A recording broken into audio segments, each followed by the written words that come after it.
teman-teman semuanya.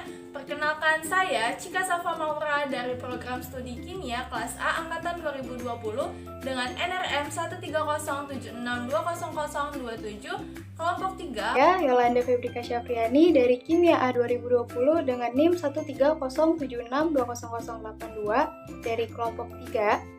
Di sini kami akan melakukan praktikum biokimia dengan judul 4 yaitu uji enzim. Tujuan dari percobaan ini diantaranya adalah menentukan ada atau tidaknya gelembung pada uji aktivitas enzim katalase, menentukan ada atau tidaknya nyala api pada uji aktivitas enzim katalase, mengidentifikasi keberadaan enzim papain dan bromelin dalam uji aktivitas enzim, menentukan besarnya nilai pH pada uji isolasi enzim, dan mengidentifikasi faktor-faktor yang mempengaruhi kerja enzim katalase. Percobaan uji enzim ini terbagi menjadi 3 pengujian. Yang pertama itu adalah isolasi enzim yang dilakukan berdasarkan metode ekstraksi dari buah pepaya yang mengandung papain dan buah nanas yang mengandung bromelin, serta dilakukan pula pengujian pH-nya. Dan yang kedua, ada pengujian aktivitas enzim papain dan bromelin yang dilakukan berdasarkan prinsip bahwa kasein pada susu sebagai substrat akan dihidrolisis oleh enzim papain dan bromelin yang termasuk ke dalam enzim protease atau proteolitik. Dan yang terakhir pada pengujian, uji aktivitas enzim katalase menggunakan bahan hati ayam dan wortel yang dilakukan berdasarkan prinsip bahwa aktivitas enzim dipengaruhi oleh beberapa faktor, yaitu ada suhu dan pH.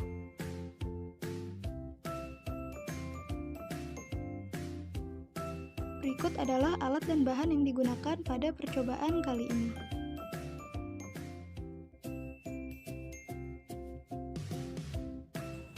Uji yang pertama yaitu uji isolasi enzim. Dimasukkan pepaya muda ke dalam blender.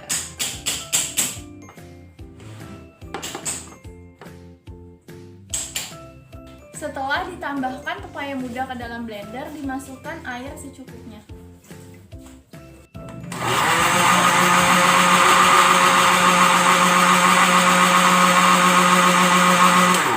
Setelah di blender, pepaya disaring dengan menggunakan penyaring untuk diambil ekstrak atau filtratnya.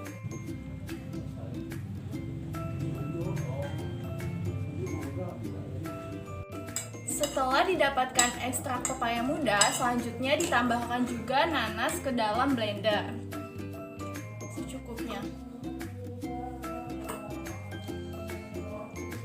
Ditambahkan air secukupnya. Setelah ditambahkan air di blender, lalu disaring menggunakan penyaring ke dalam wadah. Berikut adalah filtrat yang telah didapatkan dari pepaya muda dan nanas. Selanjutnya diukur masing-masing pH dengan menggunakan indikator pH. Dicelupkan pH indikator ke dalam filtrat pepaya. Kemudian ditentukan besarnya pH sesuai dengan indikator pH. Didapatkan besarnya pH pada enzim papain dari pepaya muda yaitu sebesar 6. Selanjutnya dicelupkan indikator pH ke dalam filtrat nanas. Kemudian ditentukan besarnya pH sesuai dengan warna indikator. Didapatkan pH sesuai warna indikator yaitu pada pH 5. Dimasukkan susu ke dalam masing-masing tabung reaksi dengan menggunakan pipet tetes.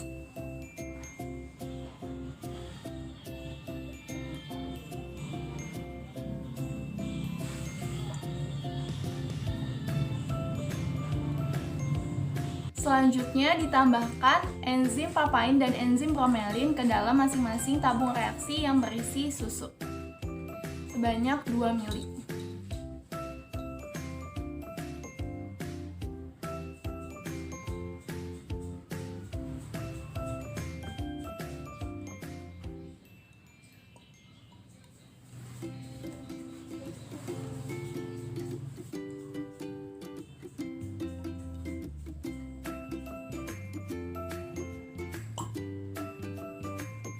Lalu diamati perubahan yang terjadi. Uji yang ketiga yaitu uji aktivitas enzim katalase. Pada uji aktivitas enzim katalase dilakukan 6 perlakuan. Tabung 1 yaitu H ditambah H2O2, tabung 2 H ditambah NaOH yaitu penggantinya larutan baking soda ditambah H2O2, tabung yang ketiga H ditambah HCl penggantinya yaitu cuka ditambah H2O2, kemudian yang keempat itu hati yang dipanaskan ditambah H2O2, yang kelima hati saja, dan yang keenam H2O2 saja. Langkah yang pertama, dimasukkan hati ayam ke dalam wadah untuk dihaluskan terlebih dahulu. Secukupnya.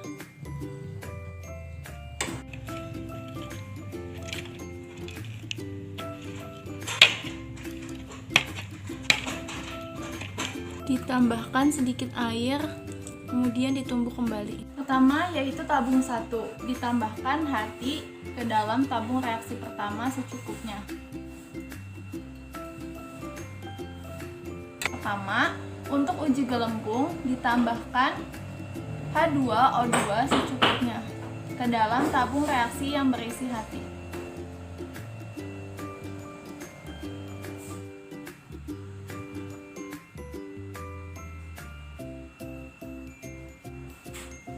Kemudian diamati perubahan yang terjadi. Di sini terdapat banyak gelembung yang muncul atau timbul.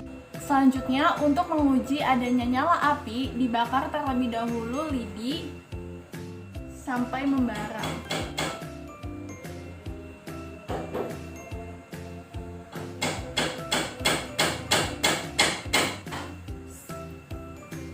Setelah itu dimasukkan ke dalam tabung.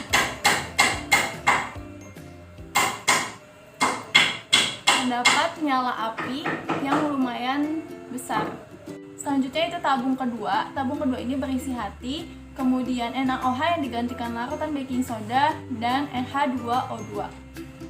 Pertama dimasukkan hati ke dalam tabung reaksi. Tambahkan NaOH, di sini penggantinya yaitu larutan baking soda, dimasukkan ke dalam tabung reaksi yang berisi hati sebanyak 2 ml.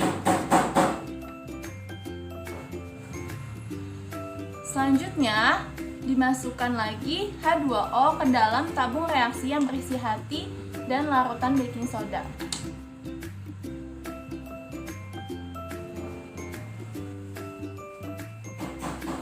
Kemudian diamati perubahan yang terjadi. Di sini terdapat gelembung, tetapi tidak sebanyak tadi yang H2O ditambah hati.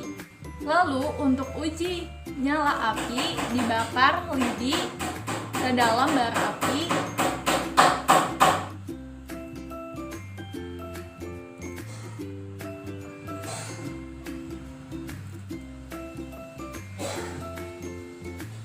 Kemudian bara api ini dimasukkan ke dalam tabung. Terdapat nyala api, tetapi tidak sebesar atau tidak sebanyak nyala apinya dengan perlakuan yang pertama. Pada tabung yang ketiga atau perlakuan yang ketiga, yaitu hati ditambah HCl diganti dengan cuka dan ditambah dengan H2O2. Dimasukkan hati ke dalam tabung reaksi.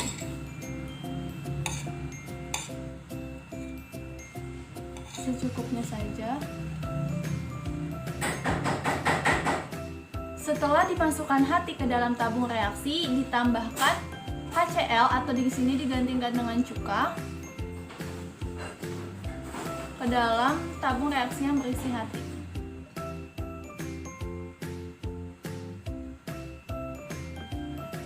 Setelah itu, ditambahkan H2O2 ke dalam tabung reaksi yang berisi hati dan cuka.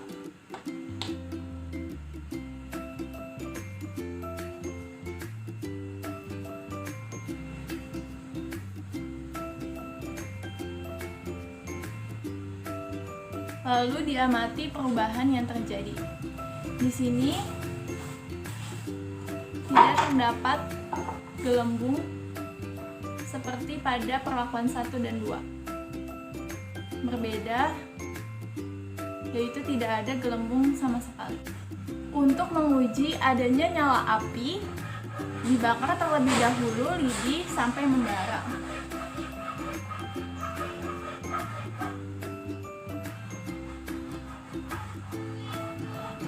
Setelah itu dimasukkan ke dalam tabung reaksi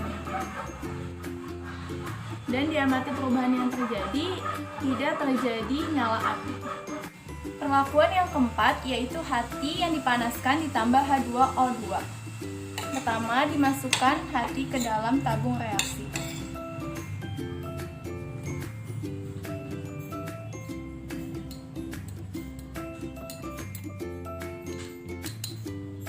Selanjutnya dipanaskan hati.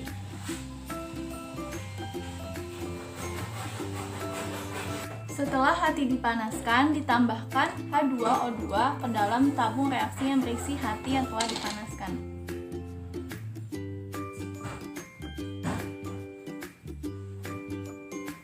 Dan diamati perubahan yang terjadi.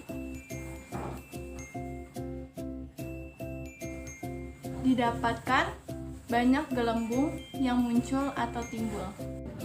Selanjutnya, untuk menguji adanya nyala api, dibakar terlebih dahulu lidi hingga membara.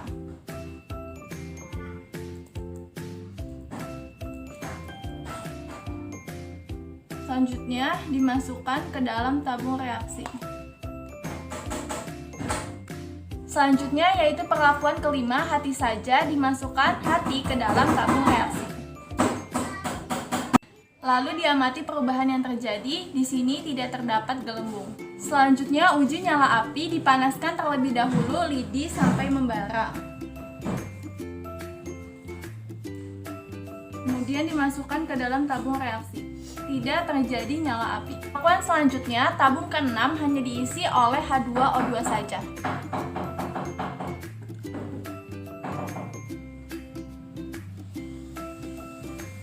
Dan terdapat gelembung. Untuk menguji adanya nyala api, dibakar lidi terlebih dahulu hingga membara, lalu dimasukkan ke dalam tabung. Terdapat nyala api.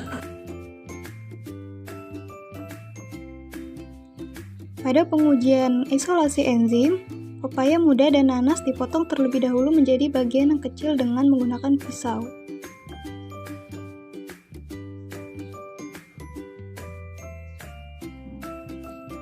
Lalu masing-masing dihaluskan menggunakan blender dan ditambahkan air secukupnya ke dalam blender berisi buah. Kemudian dihaluskan.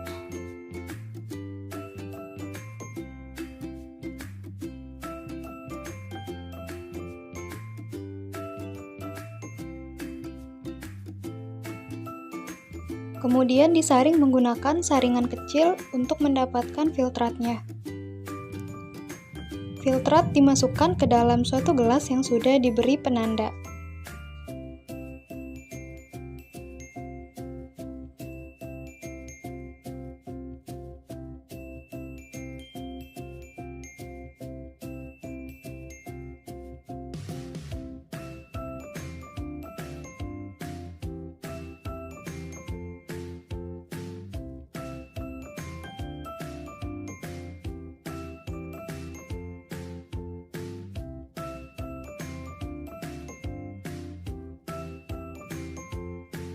Filtrat pepaya muda dan nanas diukur pH-nya masing-masing menggunakan indikator pH dengan cara mencelupkan salah satu kertas indikator pH ke masing-masing filtrat sekitar 1/4 bagiannya.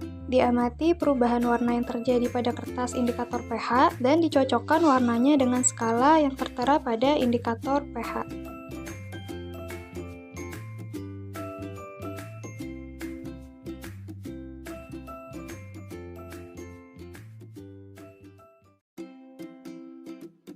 Pada pengujian aktivitas enzim, susu full cream dimasukkan ke dalam suatu wadah atau gelas. Lalu, tabung reaksi yang sudah disiapkan diberi label penanda pada masing-masingnya agar tidak tertukar.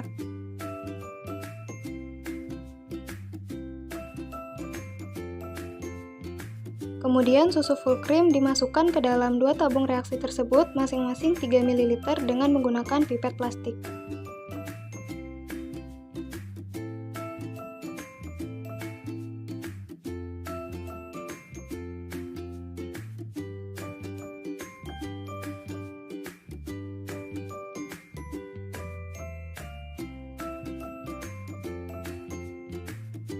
Enzim papain ditambahkan ke dalam salah satu tabung reaksi yang sudah diberi penanda sebanyak 2 ml dengan menggunakan pipet plastik.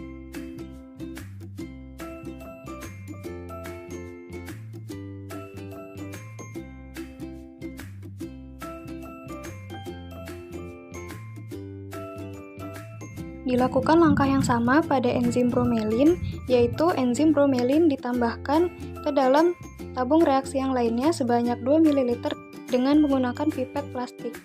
Ditunggu beberapa saat dan berikut adalah hasilnya. Kemudian pada pengujian yang terakhir yaitu uji aktivitas enzim katalase menggunakan wortel. Wortel yang telah disiapkan dipotong menjadi bagian yang lebih kecil dengan pisau terlebih dahulu.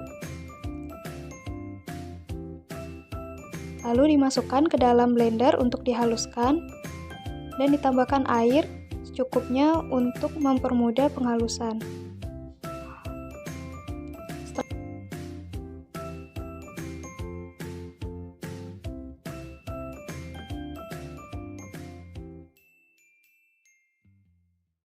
Setelah itu disaring menggunakan penyaring dengan bantuan sendok dan dimasukkan ke dalam suatu gelas.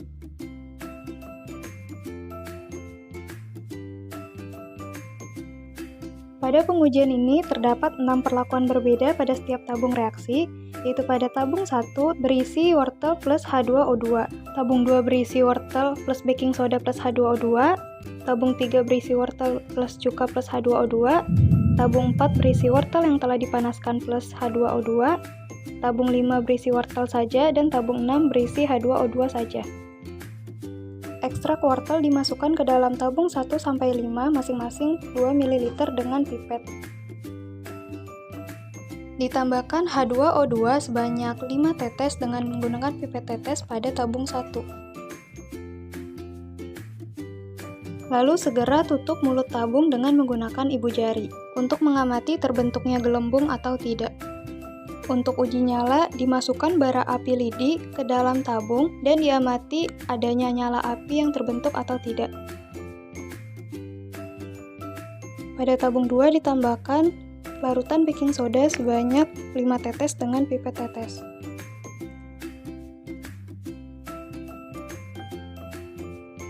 Dan ditambahkan H2O2 sebanyak 5 tetes. Tutup mulut tabung reaksi menggunakan ibu jari dan diamati banyaknya gelembung yang terbentuk. Untuk uji nyala, dimasukkan bara api lidi ke dalam tabung dan diamati adanya nyala api yang terbentuk atau tidak.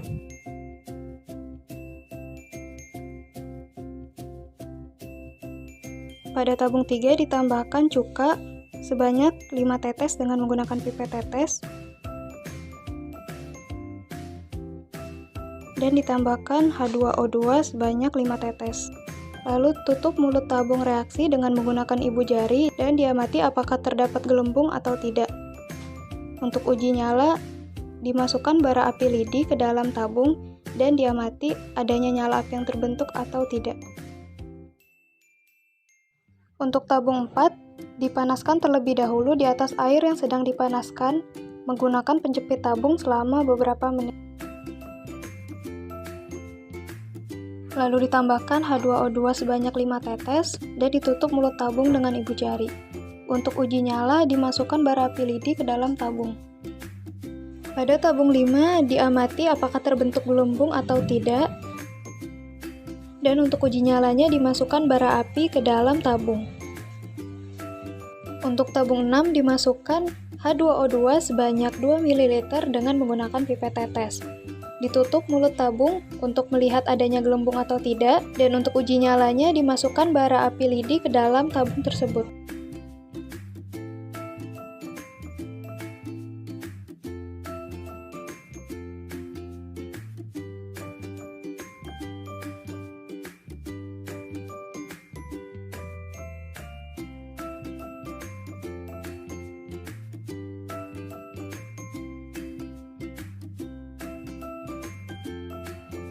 Berdasarkan hasil percobaan uji aktivitas enzim, susu yang ditambahkan dengan papain akan terpisah. Hal ini menandakan bahwa isolasi enzim papain berhasil. Dan susu yang ditambahkan dengan bromelin juga terpisah. Hal ini menandakan bahwa isolasi enzim bromelin berhasil. Berdasarkan hasil uji aktivitas enzim katalase dilakukan 6 perlakuan, yaitu hati ditambah H2O menghasilkan banyak gelembung dan nyala api sedang, hati ditambah NaOH ditambah H2O menghasilkan gelembung sedikit dan nyala api sedikit, kemudian hati ditambah dengan HCl ditambah H2O2 tidak ada gelembung dan tidak ada nyala api, hati yang dipanaskan ditambah H2O2 menghasilkan banyak gelembung dan nyala api sedang, kemudian hati saja tidak ada gelembung dan tidak ada nyala api, dan H2O2 saja yaitu menghasilkan gelembung sedang dan nyala api besar. Larutan baking soda sebagai indikator basa dan juga sebagai indikator asam. Keduanya digunakan untuk mengetahui kerja enzim berdasarkan pH pada kondisi asam maupun basa. Kemudian H2O digunakan sebagai zat yang terurai dan hati digunakan sebagai sampel. Berikut adalah hasil isolasi enzim, aktivitas enzim, dan uji aktivitas enzim katalase.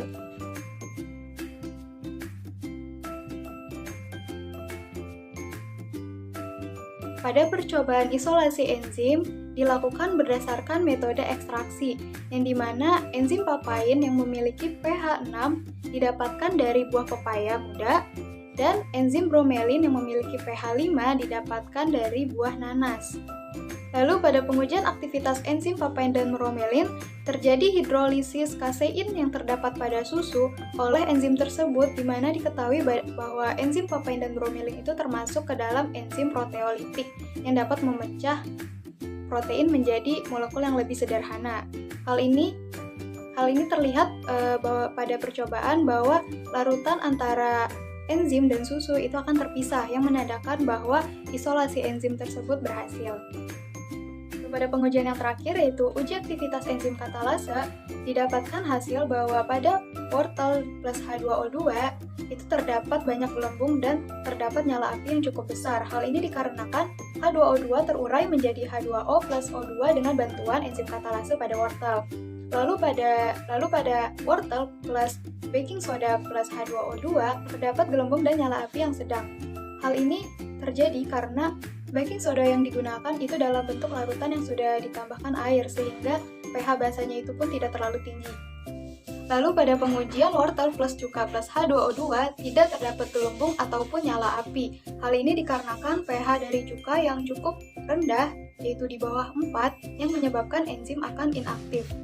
Lalu pada pengujian wortel yang dipanaskan plus H2O2 masih terdapat gelembung dan nyala api walaupun sangat sedikit. Hal ini dikarenakan suhu yang terlalu tinggi itu dapat menyebabkan enzim terdenaturasi. Namun pada percobaan ini, suhu yang digunakan itu belum mencapai suhu mendidih, sehingga masih terdapat aktivitas enzim katalase walaupun hanya sedikit. Lalu pada pengujian wortel saja itu tidak terdapat gelembung ataupun nyala api. Dan yang terakhir pada pengujian H2O2 saja itu terdapat gelembung yang sedikit, namun tidak terdapat nyala api. Sehingga dari percobaan tersebut diketahui bahwa terdapat dua faktor yang mempengaruhi kerja enzim katalase. Yang pertama ada pH, di mana pH optimum dari enzim katalase itu adalah 7, dan akan inaktif pada pH di bawah 4 atau pH di atas 8,5. Lalu terdapat faktor suhu, di mana suhu yang terlalu tinggi itu akan menyebabkan enzim terdenaturasi. Dari percobaan yang telah dilakukan, dapat disimpulkan bahwa isolasi enzim menggunakan metode ekstraksi, di mana didapatkan enzim papain yang memiliki pH 6 dari buah pepaya dan enzim bromelin yang memiliki pH 5 dari buah nanas. Lalu pada pengujian aktivitas enzim papain dan bromelin, terjadi hidrolisis kasein pada susu oleh enzim tersebut yang merupakan enzim protease, sehingga dihasilkan susu dan enzim yang terpisah, yang menandakan bahwa isolasi enzim tersebut berhasil. Lalu pada pengujian enzim katalase yang terdapat gelembung dan nyala api ada katalase plus H2O2, katalase ditambah baking soda plus H2O2, katalase yang dipanaskan plus H2O2, dan H2O2 saja. Lalu yang tidak terdapat gelembung dan nyala api itu ada katalase plus cuka plus H2O2 dan katalase saja.